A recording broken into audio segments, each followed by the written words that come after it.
Price B to the Lord Jesus. இயேசு கிறிஸ்துவினால் உங்களுக்கு சமாதானமும் சந்தோஷமும் உண்டாவதாக. இன்னைக்கு பார்க்கவிருக்கிற வேத பகுதி மத்தேயு 11வது அதிகாரம் வசனம் 29. மேத்யூ 11:29. நான் சாந்தமும் மனத்தாழ்மையுமாய் இருக்கிறேன். என் நுகத்தை உங்கள் மேல் ஏற்றுக்கொண்டு என்னிடத்தில் கற்றுக்கொள்ளுங்கள், அப்பொழுது உங்கள் ஆத்துமாக்களுக்கு இளைப்பாறுதல் கிடைக்கும். இந்த வசனம் இயேசு சொல்லியிருக்காரு. அவர்கிட்ட இருந்து நம்மளை 2 விஷயத்த கற்றுக்க சொல்கிறாரு. 2 குணாதிசயம், 2 attributes ஆஃப் காட். என்னது? சாந்தமும் மனத்தாழ்மையும், அதாவது பீயிங் ஜென்டில் அண்ட் ஹம்பிள். இந்த 2 விஷயத்த நம்ம தேவன்கிட்ட இருந்து கற்றுக்கிட்டோம்னா நம்முடைய ஆத்மாக்களுக்கு இளைப்பாறுதல் கிடைக்கும்னு சொல்கிறாரு. இது 2மே தேவனுடைய குணாதிசயமாக இருக்குன்னு நம்ம பார்க்குறோம்.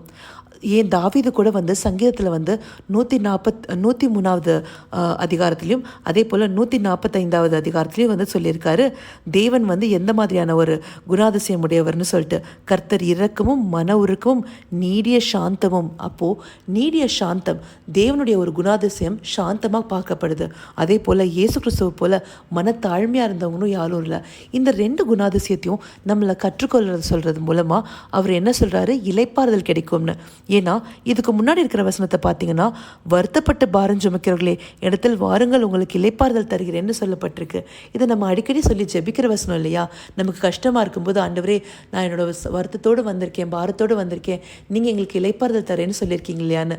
அப்போது இந்த இளைப்பாறுதல் தரேன்றதை எப்படி தராருன்றதை நம்மளுக்கு அடுத்த வசனம் தான் சொல்லி கொடுக்குது. அதாவது அவர்கிட்ட இருந்து இந்த 2 விஷயத்தை நம்ம கற்றுக்கிறது முடியுமா? அதாவது சாந்தமும் மனத்தாழ்மையும். இந்த சாந்தம் அதாவது ஜென்டிலாக இருக்கிறது. நம்ம ஜென்டிலாக இருக்கிறது மூலமாக மற்றவங்களை நம்ம புரிஞ்சுக்கிற ஒரு குணத்தோடு இருப்போம். ரொம்ப மென்மையாக இருக்கிறது மூலமாக, சாந்தமாக இருக்கிறது மூலமாக அநேக காரியங்களும் நம்ம கற்றுக்கொள்வோம். அதே போல் தேவனும் நம்மளை நடத்துகிறவராக இருப்பார். அதை தான் தாவீது சங்கீதம் 25:9வது வசனத்தில் சொல்லியிருக்காரு. சாந்த குணமுள்ளவர்களை நியாயத்திலே நடத்தி சாந்த குணமுள்ளவர்களுக்கு தமது வழியை போதிக்கிறாருன்னு சொல்லிட்டு, அப்போது தேவனே நம்மளை நடத்தி அவருடைய வழியை நம்மளுக்கு போதிப்பார். எப்போ? சாந்த குணம் நமக்குள்ளே இருக்கும்போது. அதே போல் சங்கீதத்துலேயும் சரி, மத்தேயு 5வது அதிகாரத்தில் மலை பிரசங்கத்திலையும் இயேசு சொல்லியிருக்காரு, சாந்த குணமுள்ளவர்கள் பாக்கியவான்கள், அவர்கள் பூமியை சுதந்திரிப்பார்கள்னு சொல்லிட்டு. அப்போது சாந்த குணம் நம்மளுக்கு எப்படிப்பட்ட ஒரு பிளஸ்ஸிங்ஸை, இந்த பூமியை சுதந்திரிக்கிற அளவுக்கு ஒரு நல்ல பிளஸ்ஸிங்கை கொடுக்குது. அப்படிப்பட்ட ஒரு குணம் நமக்கு வேணும்னு ஆண்டவர் எதிர்பார்க்குறாரு. அது மாத்திரம் இல்லாமல் அது ஆவிக்குரிய கனிகளில் ஒரு கன்னியாகவும் இருக்குது. அந்த மாதிரியான சாந்தம் நமக்கு ரொம்ப முக்கியமாக இருக்குது. அதே போல் மனத்தாழ்மைக்கு அடிச்சோடா இயேசு மாத்திரமே இந்த வேதத்தில் இருக்கார். தேவகுமாரனாக இருந்தும் ஒரு இடத்துலையுமே தன்னை பெருமை பாராட்டாமல் அடிமையின் ரூபம் எடுத்தார்னு சொல்லப்பட்டிருக்கு. அந்தபடியான ஒரு மனத்தாழ்மை அவரோட அளவுக்கு இல்லைனாலும் நம்ம எந்த இடத்துலையுமே ஒரு பெருமையாக இருக்காமல், சாலமோன் சொல்லியிருக்காரு பாருங்க நீதிமொழிகளில், மேன்மைக்கு முன்னானது தாழ்மைன்னு சொல்லிட்டு. அந்தபடியான ஒரு தாழ்மை நமக்குள்ளே இருக்கணும். ஏன்னா தாழ்மை நமக்குள்ளே இருக்கும்போது தேவன் நமக்கு கிருபை அளிக்கிறவராக இருக்காருன்னு சொல்லிட்டு அநேக வசனங்களில் சொல்லப்பட்டிருக்கு. அந்தபடி அவர் நம்மளுக்கு தேவன் கிருபை கொடுக்கணும்னா நம்மளுக்குள்ளார அந்த தாழ்மைங்கிற குணம் எவ்வளவு அவசியமாக இருக்குது.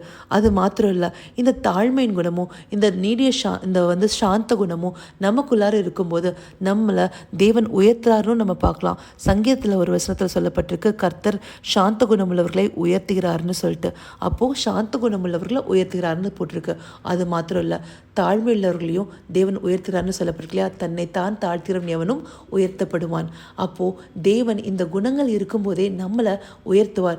தனிப்பட்ட விதத்தில் நம்ம தேவன்கிட்ட போய் வேண்டி நம்மளோட உயர்வுகளுக்காக கேட்கணும்னு இல்லை, நமக்குள்ளார இந்த 2 குணமும் உள்ளே வரும்போது நம்மளை தேவன் உயர்த்துகிறவராக இருக்கார்.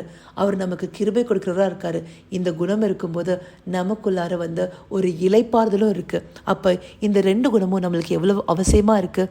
இந்த சிந்தனையை கொடுத்த தேவனுக்கு நம்ம நன்றி சொல்வோமா? கர்த்தாவே, தேவாதி தேவனே, உமக்கே நன்றி செலுத்துகிறோம் ராஜா. ஆண்டவரே, உம்முடைய குணாதிசயங்களான இந்த சாந்தத்தையும் மனத்தாழ்மையும் நாங்கள் கற்றுக்கொள்ளணும் ராஜா.